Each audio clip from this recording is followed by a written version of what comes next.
Buenos días, el día de hoy voy a explicar un poco acerca de mi proyecto en desarrollo de software en plataformas propietarias. Y bueno, empezamos con la primera de nuestras tres clases, es la clase producto.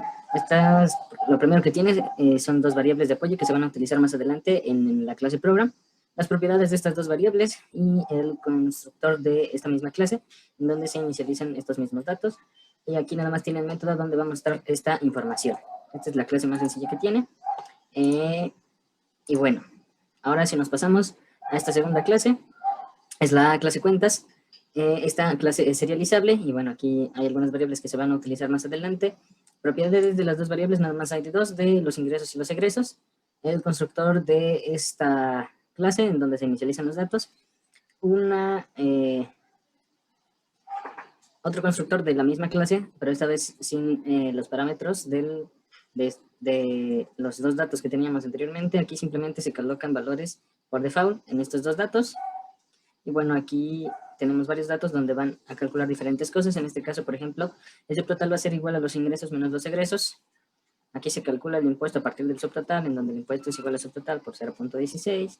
En este caso se calcula el total, en donde el subtotal se le va a restar el impuesto. Y bueno, aquí se va a mostrar los ingresos y los egresos. En la de aquí abajo se muestra el impuesto, el subtotal y el total, que se calcularon ya anteriormente. Y la tercera clase que tenemos es la clase productos. Ojo que esta clase es diferente a la clase producto, porque esta clase para empezar es serializable. Y bueno, aquí tenemos tres variables. El primero es costo, después nombre y una de tipo clase cuentas, a la que vamos a llamar cuentas. En constructores de productos, en donde se inicializa el costo y el nombre. En este otro sin parámetros, en donde se van a colocar datos por default. En el costo, al nombre y a la cuenta le vamos a inicializar una nueva de tipo secuenta. O bueno, diciendo que esta variable que se llama cuenta es un nuevo tipo de secuentas o de clase cuentas. El constructor de esta misma clase, que es la clase cuentas, o más bien el constructor con la clase cuentas, en donde, bueno, si vemos los dos anteriores, es diferente este último, porque ya tenemos o tendríamos que poner el nombre, el costo, los ingresos y los egresos, recordando que anteriormente los ingresos y los egresos se manejan en la clase cuentas, y bueno, también se colocan datos por default, en este caso del costo, de las croquetas, y la cuenta ya se le introducen los ingresos y los egresos. Propiedades de estas tres variables, el costo, el nombre y la cuenta. Aquí se muestra la información, en este caso simplemente es el nombre y el costo. Aquí más abajo se muestran otras cosas, se muestra el nombre, el costo del producto y las cuentas que teníamos precisamente en la clase cuenta. En este caso el subtotal, el impuesto, el total, los ingresos y los egresos y el total. Ahora si nos vamos a la clase program, vemos primero que aquí necesitamos diferentes cosas, porque como sabemos estas dos clases serán serializables, entonces vamos a tenerlos por XML, binario y SUB. Y bueno, estos son los que vamos a utilizar. Lo primero, definimos un delegado porque la primera clase se maneja con delegados y también se instancia un arreglo que vamos a utilizar más adelante. Ok, primero variables de apoyo para la clase program, en donde primero esta clase booleana que se llama check va a ser el que maneja el while. En este while van a ir todas las opciones, en este caso el de salir del programa, serializar swap, serializar binaria, serializar en XML, crear o leer archivos, el stream y la programación dinámica. Esta de opción va a ser quien maneje otro switch. En este caso, el switch tiene todos estos casos, el caso 0, el 1, 2, 3, 4, 5 y 6. Y bueno, en este caso el 0 sabemos que es el que va a salir del programa, en donde check va a ser igual a falso. Entonces, en este caso simplemente sale del programa. En este que es la serialización de swap, tenemos un if en donde se va a utilizar la variable option, que también está aquí arriba, aquí está. En esta inicializamos las variables que vamos a utilizar, después pedimos el nombre del producto, después el costo del producto, y creamos el objeto de clase C productos. Este es en plural. Listo. Ahora vamos a el producto serializar, en donde este, que es mi producto, vamos a dar la información. Recordamos que anteriormente teníamos este método. Aquí serializamos, seleccionamos el formateador, que en este caso es de swap. Se crea el stream, en donde productos.pro, ponemos file create, file access right y function now. Serializamos y cerramos el stream. En el segundo caso, que sería para leer el producto, entonces tenemos que, vamos a mostrar un que serializamos, seleccionamos el formateador, recordando que es en swap, creamos el stream, deserializamos el producto de la clase cProducto, cerramos el stream y utilizamos el objeto, simplemente mostrándolo. Ahora, si nos vamos al segundo caso, es la serialización binaria, en donde, bueno, vamos a obtener también dos opciones, que es crear y realizar producto o leer el producto. También utilizamos la variable option. Aquí inicializamos las variables que vamos a utilizar, en este caso el nombre, costo, los ingresos y los egresos. Recordamos que estas dos se utilizaban tanto en cProductos como en ccuentas. Pedimos el nombre del producto, costo del producto, los ingresos y los egresos. Y bueno, después creamos el objeto de ese producto o de clase producto y de clase cuentas. Vinculamos los objetos con sus propiedades. Recordamos que todas estas propiedades las habíamos visto anteriormente. El producto a serializar se va a mostrar su información y bueno, se empieza la serialización, se selecciona el formateador, en este caso es binario, se crea el stream, serializamos y cerramos el stream. En el segundo caso, como veíamos, era simplemente para leer el producto.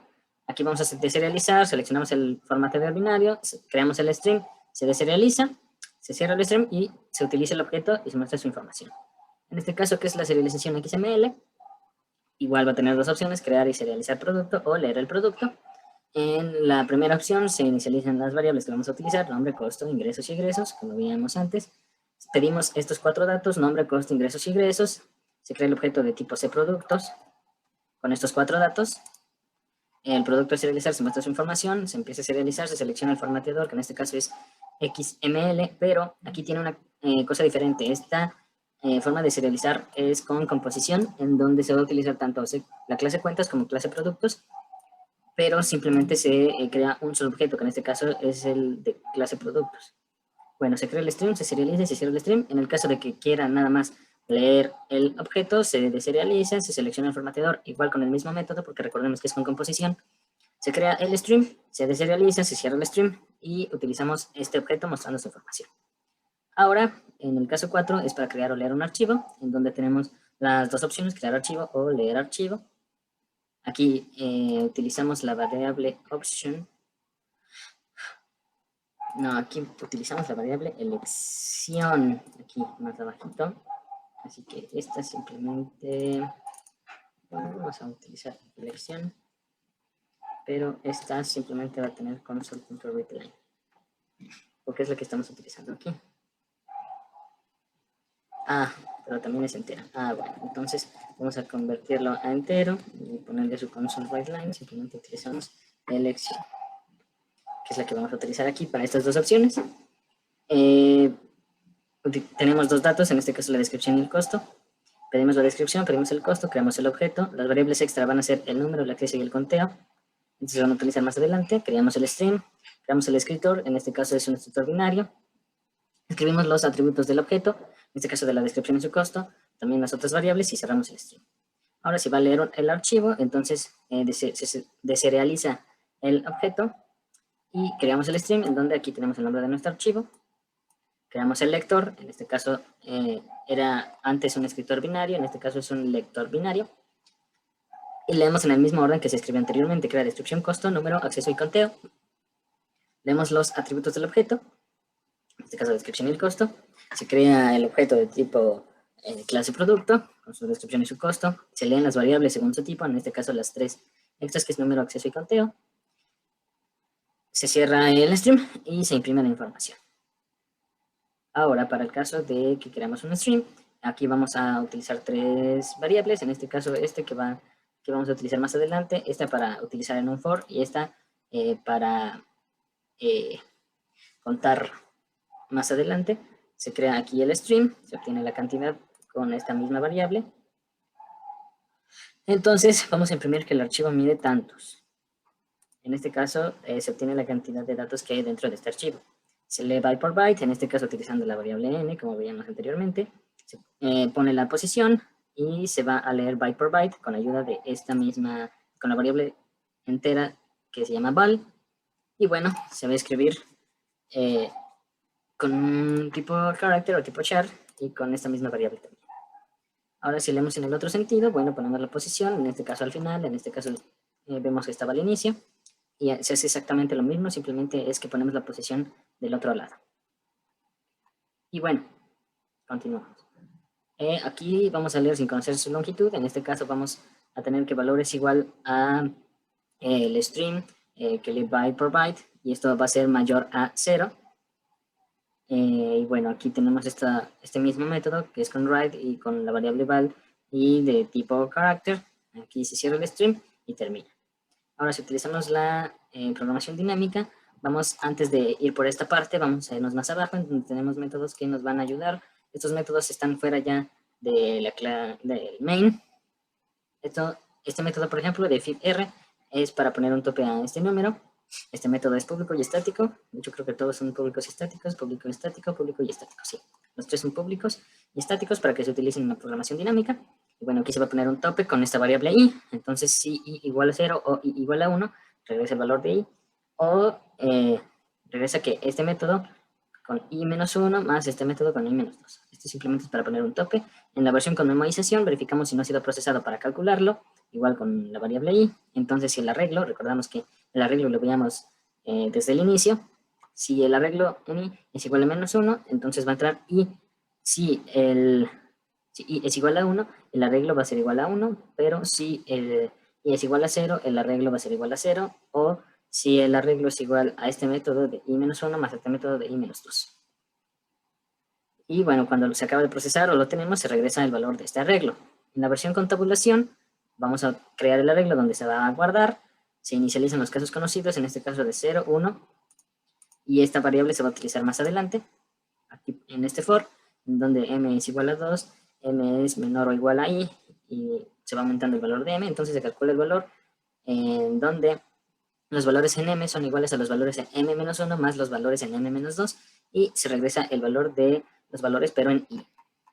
Ya que vimos esto, entonces vamos a aplicar la parte de la dinámica. Se toma un stopwatch. En esta se utiliza la versión recursiva, en donde va a iniciar, se pone el tope que va a tener. Recordemos que este era para poner el tope, en este caso a 40. Se detiene y se imprime el número y los ticks que necesito para terminar. Aquí se reinicia. Aquí ponemos una variable en donde vamos a poner for si i es igual a 0 y menor a 40, en donde el valor de i va a ir aumentando. Entonces el arreglo en i va a ser igual a menos 1. Y aquí termina en la versión recursiva.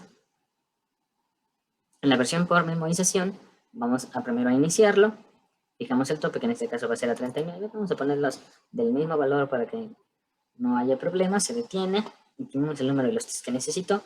En este caso vamos a utilizar el stopwatch para ver los ticks que necesito para terminar.